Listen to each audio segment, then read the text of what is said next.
Welcome to my channel Compare History. Shadows cast across continents. Across the endless sweep of history's canvas, two figures emerge like storms born from different worlds, each a force of nature, each destined to rewrite the fate of empires. From the vast, windswept Eurasian steppes rides Attila the Hun, a tempest clothed in armor, whose very name sent shivers through the heart of Rome. His presence was not just a man, but the thunderous roar of hooves and arrows, the wild fury of a people who thrived on the edge of civilization's crumbling walls. Thousands of miles away, beneath the relentless African sun, strides Shaka Zulu, a warrior king forged in fire and exile. He carved a mighty kingdom from scattered tribes, transforming the chaotic into a disciplined storm. His spear was both sword and symbol, an instrument of unification and a beacon of raw, unyielding power. Separated by continents and centuries, their legacies converge in the eternal dance of conquest and survival. They were not merely conquerors, but embodiments of their people's spirit, wild and untamed, disciplined and fierce. What lies beneath the legend? What truths do their lives whisper across time? Today, we bridge worlds to witness a clash not of swords, but of destiny's two titans whose shadows still stretch across history. Origins of power, from steppe nomads to African kingdom. Imagine a world where endless grasslands roll beneath an open sky, and the horse is life itself, swift, fierce, untamed. Here, on the vast Eurasian steppes, the Huns roamed like ghosts, elusive and wild. Born into this harsh world, Attila emerged as a leader shaped by relentless winds and unforgiving lands. His people were not written in the histories of cities, but their names struck fear into the heart of empires. To ride was to rule, and Attila's power flowed with the rhythm of hooves and the sharp twang of bows. Far across the ocean of time and space, under the blazing African sun, another story was unfolding.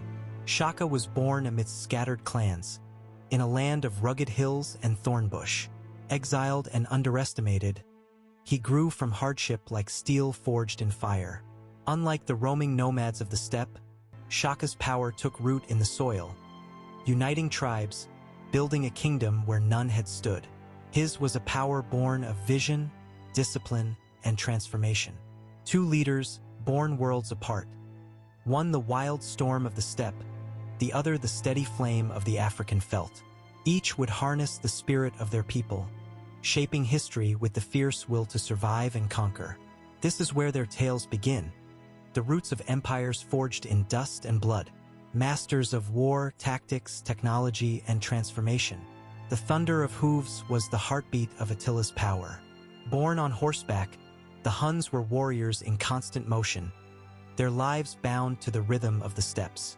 Imagine them charging, a swirl of leather and steel, arrows whistling like deadly whispers through the air.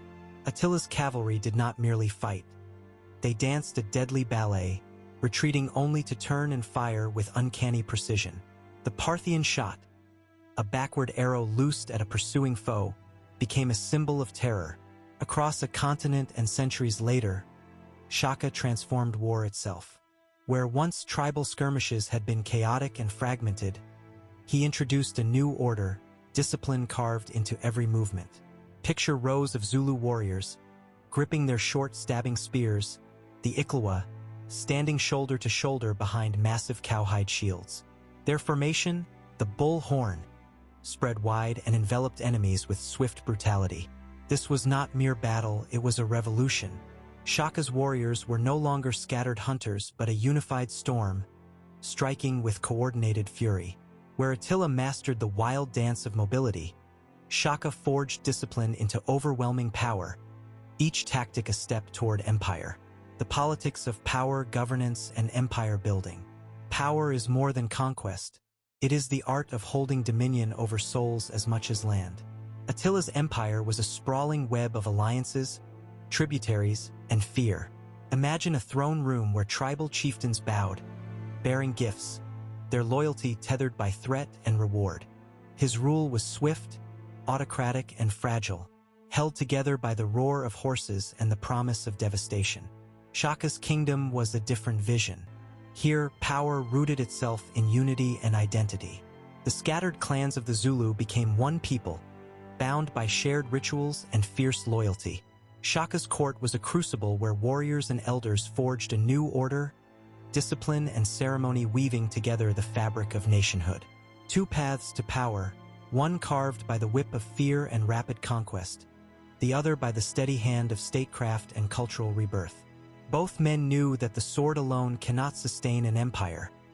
It must be wielded alongside vision and governance. Culture and belief, the spirit behind the sword. Beyond the clash of steel, the soul of these empires was nourished by belief. For the Huns, the steppe was alive with spirits and omens.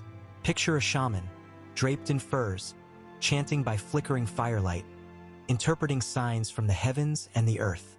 Attila was seen not just as a king, but as a scourge sent by the gods, a living embodiment of divine wrath. In the southern lands, the Zulus' connection to ancestors and the land was sacred. Shaka's rise was marked by ritual, his kingship sanctified by ancestral spirits. Warriors fought not just for territory, but to honor those who came before, to maintain balance between the seen and unseen worlds. In both cultures, war was a sacred theater. The sword was not only a weapon but a bridge between mortal struggle and cosmic order.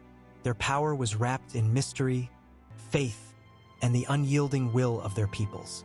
Turning points, battles that shaped history. The tides of history are turned by blood and fire.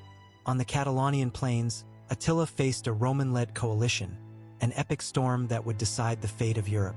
Imagine thousands of warriors locked in brutal combat, dust rising like smoke, banners snapping in the wind.